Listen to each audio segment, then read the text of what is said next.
समस्या प्रत्येकाला दिसते, पण आवाज किती जण उठवतात? जागरूक नागरिक फक्त बोलत नाही, तो तक्रारही करतो. प्रशासन आपले काम करीत आहे, आता नागरिकांनीही जबाबदारीने साथ द्यावी.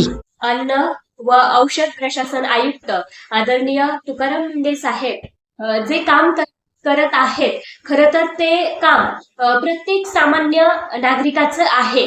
ते कसं बघा, जेव्हा दुधात भेसळ होते, जेव्हा अन्नात भेसळ होते, भेसळ ही लपून नाही तर अनेकांच्या नजरेसमोरच होते. आपल्यासारखे जे कित्येक डोळे हे काम बघत असतात, परंतु नातेवाईक आहेत किंवा आपणही तिथे काम करतोय म्हणून आपण याबद्दल आवाज उठवत नाही. परंतु ह्या कामाची साखळी इतकी प्रचंड वेगाने वाढते की त्या साखळीमध्ये आपलं कुटुंब, आपण सुद्धा केंद्रभागी येऊन थांबतो. आपल्या सहित इतरांसाठी सुद्धा खतरनाक आहे. म्हणून जेव्हाही अन्नात भेसळ होते किंवा औषधांमध्ये भेसळ होते, त्यावेळेस त्या ज्या डोळ्यांनी, ज्या व्यक्तींनी ते काम बघितलं आहे, त्याने ते कामाविषयी, त्या कामावरती प्रश्न उचलणं फार जास्त गरजेचं आहे. आज ते तुकाराम मुंढे साहेब त्यांची खुर्ची न सांभाळता ते खुर्चीवरून खाली उतरले. ते ग्राउंड लेवल येऊन काम करतायत. खऱ्या अर्थाने अधिकारी म्हणून बघावं ते म्हणजे आदरणीय तुकाराम मुंढे साहेबांकडे.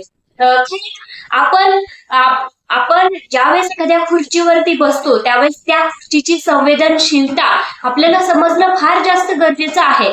आज समाजामध्ये म्हणजे दूध बघा, चांगलं दिसतंय, परंतु चांगलं दिसणं गरजेचं नाही, ते फक्त घट्ट दिसणं गरजेचं नाही, तर ते गुणवत्तापूर्ण आहे का हे बघणं फार जास्त गरजेचं आहे. म्हणजे दृष्टीला दिसतं ते केवळ सत्य नसतं, तर दृष्टी पल्याड जाऊन विचार करणं फार जास्त गरजेचं आहे.